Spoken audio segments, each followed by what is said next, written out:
નમસ્કાર મિત્રો, વિડીયોમાં તમારું સ્વાગત છે। હવામાન વિભાગ દ્વારા મોટી આગાહી, ફરી એલર્ટ રહેજો। ગુજરાતમાં આગામી 24 કલાકમાં આ જિલ્લાઓમાં પડશે વરસાદ। ઠંડીનો ચમકારો પણ વધશે। કેટલાક ભાગોમાં 24 કલાકમાં પડી શકે છે કમોસમી વરસાદ।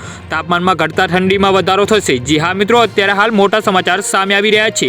તો મિત્રો, સમાચારમાં વધુ વિગતવાર વાત કરીએ તો રાજ્યમાં છેલ્લા ઘણા સમયથી વાતાવરણમાં એકાએક પલટો આવી રહ્યો છે। હવામાન વિભાગ દ્વારા આગામી 24 કલાકમાં દરિયા કિનારાના વિસ્તારોમાં સામાન્ય વરસાદ પડવાની શક્યતાઓ વ્યક્ત કરી છે। તેમજ 2 દિવસ વાદળછાયું વાતાવરણ રહેશે। તો ઠંડીમાં પણ 2 થી 4 ડિગ્રીનો વધારો થવાની આગાહી કરવામાં આવી છે। જી હા મિત્રો, અત્યારે હાલ મોટા સમાચાર સામે આવી રહ્યા છે।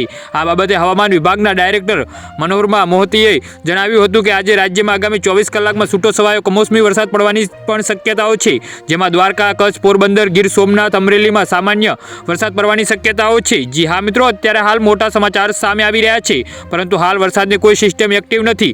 વાતાવરણમાં ધુમ્મસનું પ્રમાણ વધ્યું છે, જેથી છૂટો છવાયો વરસાદ પડવાની શક્યતાઓ છે। ત્યારે નલિયામાં 12.2 ડિગ્રી, ગાંધીનગરમાં 14 અને અમદાવાદમાં 16.2 ડિગ્રી તાપમાન નોંધાયું હતું। જી હા મિત્રો, તો આના વિશે તમારું શું કહેવું છે તો નીચે મારી કોમેન્ટ બોક્સમાં જરૂરથી જણાવજો અને અમારી યુટ્યુબ ચેનલને સબસ્ક્રાઇબ કરવાનું ના ભૂલતા। ધન્યવાદ।